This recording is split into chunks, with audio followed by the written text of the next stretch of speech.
my name is Alison McDowell. I'm an independent researcher and a mom from Philadelphia, and I have a blog. I blog at the intersection of race, finance, technology, and nature at wrenchingthegears.com.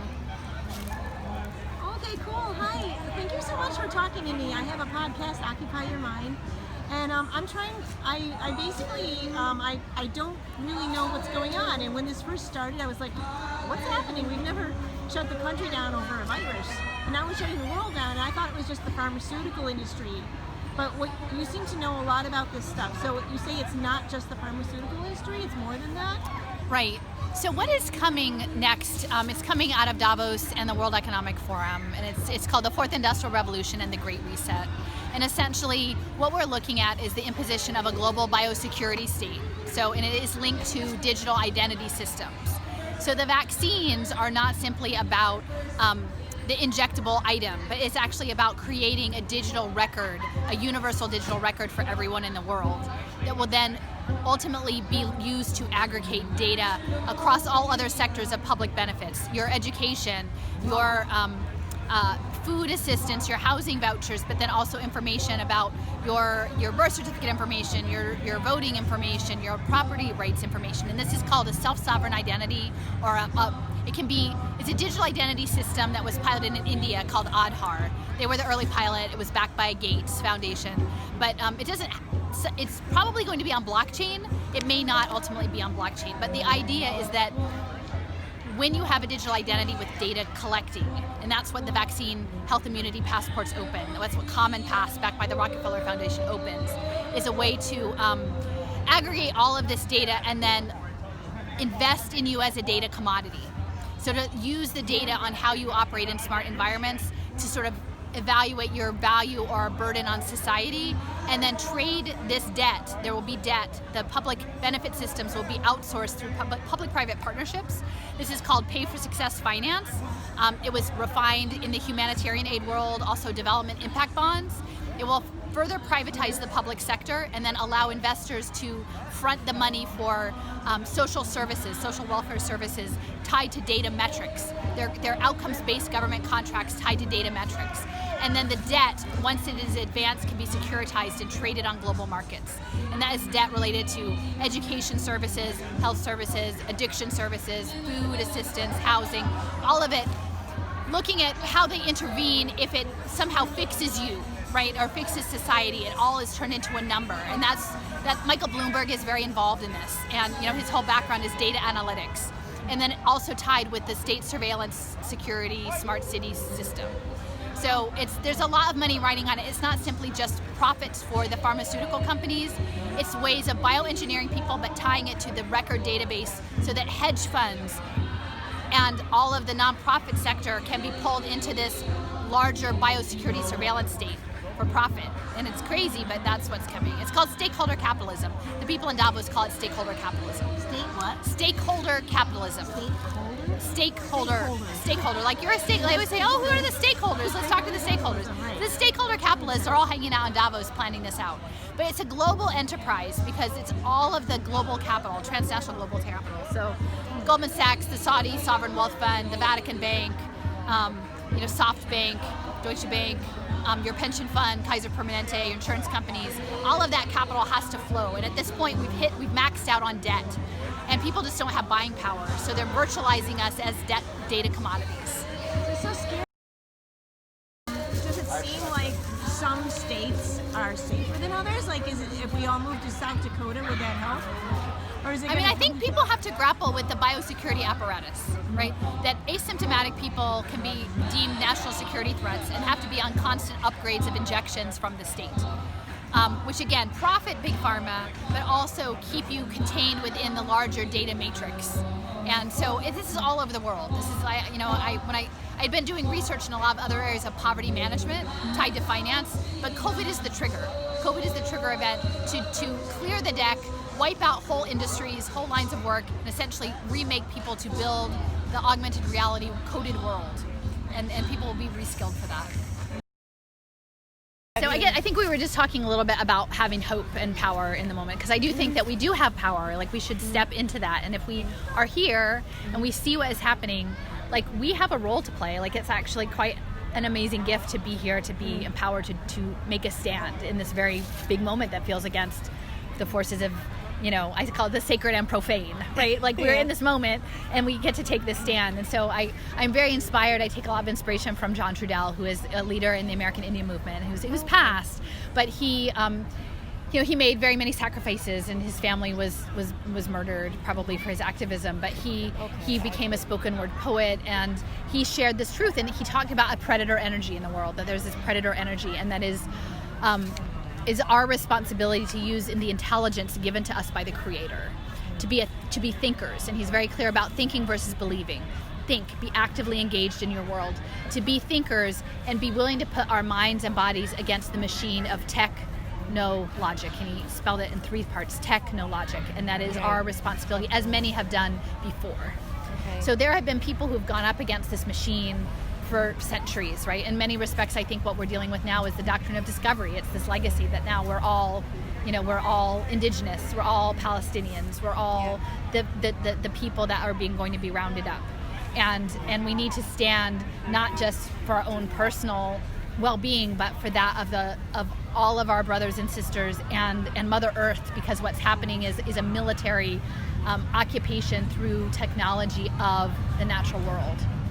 So including us, but we are siblings in this world, and so we need to I think we have our place. This is our moment. It's our moment. Yeah. So I say this as like a 50-year-old person who's feeling a little better. Like, I don't want to live in the world they're building. Yeah, I don't. So either. I don't really want this world, and so I'm going to say no as long as I can say no. I do not consent to the 4th Industrial Revolution. I do not either, but who knows how much longer we'll have a right to even say that, So I am on this journey. I did not seek to be on this journey. I did not think that this was a path I would have to walk, and it sounds like a crazy path. And I'm the planner. Like, I always have a plan, or like, what's the thing? I was like the good person. Like, I'll get the grade, or I'll do the thing, or what's expected. Can you tell me how And this isn't that. This is a spirit journey, actually. And we have to have the faith that by walking, that it will come. Like, we won't know the end, but we walk it and we see the next thing. And Kristen invited me, and I don't even know Kristen very well, but I said, I will come. It feels like I should need to come to New York. Yeah. And yesterday I was having a terrible migraine, like coming as I'm driving, and I'm like, how do I do this? Like, I'm just going to throw up, and I feel so bad. And there's this bald eagle that just flew over my car on the Taconic Parkway. And I'm like, okay, it's going to be okay. And it was still terrible for like another hour of driving, but I got to Kristen's and I just lay down on the ground and I took a nap, for like not on the ground, but and then I was good. I gave us a talk to, I don't know, dozens of people, and I rose to the occasion. And so I have to believe that, like, we follow these signs and it works out. What do you think about the liberals like Naomi Wolf and Richard Wolf and Jill Stein from the Green Party? They're all like... Well, at this point, I would say if people aren't talking about human capital bond markets and the Great Reset, I would want to know why, particularly if they're coming from, looking at economics and from a political economy standpoint. If these are people who've made their careers in understanding political economy, why are they not talking about? Klaus Schwab has written the Great Reset. It's out there. They're proclaiming what the plan is. So do you think that they do know then, and they're just covering it up? I can't speculate. Like I said, I'm here to give. I've chimed in on Richard Wolf's comments, and Chris Hedges and all these people, and been like, hey, like, I think you need to know about this. This is the thing. And they never reply, so it's not like they don't know. Democracy Now!, Amy Goodman. Yep, exactly. Well, I think there is so much capture, and then people say, well, who do you trust, Alison? Who do you like? You seem like you don't trust anybody. I'm like, I trust regular people. Yeah. Actually, I trust regular people. Cynthia McKinney wrote a book about the coronavirus. I haven't gotten it, but she was... See, for me, like, everybody has their niche. I talk about the human capital bonds and the biosecurity state, because I think if we get hung up on the particulars of COVID as an illness, like as a distinct illness, then we are giving them power, because they'll be able to, I'm sure they have multiples in their pocket that they can line out, either contrived or real, to do what, Goldman Sachs has what's called an effective lockdown index. Goldman Sachs has an effective it's not the coronavirus lockdown index, it's not a COVID-19 lockdown, it's an effective lockdown index with Google and Oxford. What does that mean? It's about that they can shut down the global economy if they want. Really? That's essentially what they're saying. Like they have the power to shut down. The debt finance industry has the power to shut down the world economy if they want. Not just now, but whenever. And nobody in our government is standing up to this? It's totally bipartisan. I mean, at this point, I'm more afraid of the liberals. I mean, I say this as a recovering liberal. I'm more afraid of the liberal Democrats at this point. I'm a liberal, and I'm just amazed. I mean, it was a recovering liberal, and then I leaned left, and then I'm like, then the left seemed to totally be caught on their back foot on this and not getting it. And so I'm like, I'm just going to tell the truth. And this is about a capitalist program. This is not communism. The Impact Management Project, Goldman Sachs, and J.B. Morgan Chase are not communist groups. This is about channeling capital through human bodies for debt finance. So scary. So your suggestion to us is just that we just keep trying to wake other people up, or just try to get other people talking about this? Or maybe, I think so. So the NAACP has passed a resolution against blockchain identity, linking it to public benefits. Oh, They really? passed it last year. So my friend and I collaborated, and she got it passed in California of all places, and then at the national meeting. So there is a precedent out there to say blockchain identity is concerning. There are many issues for Black and brown people around these blockchain technologies and ongoing injustices and ways of using these for public-private partnerships and debt. And it should never be required to access a public service to have a digital identity set up. So there's a precedent. You don't have to just listen to me. Like the whole body of the NAACP, you can look it up. If you look up 2019 NAACP resolutions, page 62, just Google blockchain. It'll come up. Okay. So it's the standing of people who theoretically have an understanding of the harms that have come to people who have said that we have concerns about blockchain identity. And blockchain? Blockchain is the database system that will hold all your data as a commodity. Okay. And that's what will ultimately, the vaccine passports will open up the blockchain identities. Thank you so much. That's what Common Pass is. Look up the Commons Project. And Common Pass, it's the Rockefeller Foundation with the World Economic Forum. So they have 3 products. One is the air travel, which is what people are talking about now, but it's also to regulate access to education and employment and your biomedical tracking. So it's multiple.